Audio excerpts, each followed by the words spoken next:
बिस्मिल्लाहिर्रहमानिर्रहीम।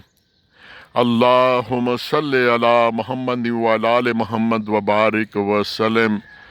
अपने समेत और सुनने वाले को एक खूबसूरत पैगाम। हम कैसे नाम के मुसलमान हैं, जन्नत के दावेदार भी सबसे ज़्यादा, आशिक़े रसूल भी सबसे बड़े, लेकिन सब कुछ ज़बानी कलामी।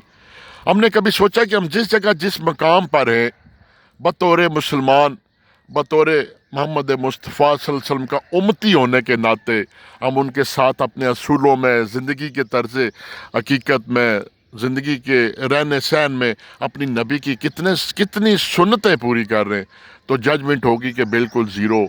और कितना आसान है हमारे लिए कि मेरे समेत हर बंदे ने एक सन्नत उठाई हुई है कि सामने वाला गलत है, मुझे ये पता है उसकी चीज़ें देखकर ये जन्नत में जाएगा या दोज़ख में जाएगा।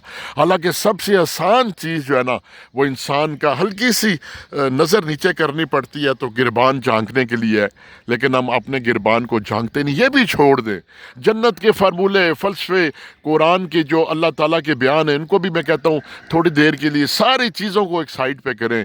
तो जो दो हमारे दाएं बाएं फरिश्ते बैठे हुए हैं, जो एक एक लम्हा वो अमाल की किताब पर लिख रहे हैं, अल्लाह ज़ात की कसम है, अगर हम यही सच्चाई ज़हनों में डाल लें तो हम इबरत पकड़ लें, हम अल्लाह से खौफ जाएं, हम बेहतरीन से बेहतरीन हो जाएं, लेकिन हमारा उधर ध्यान ही नहीं जाता। वस्सलाम।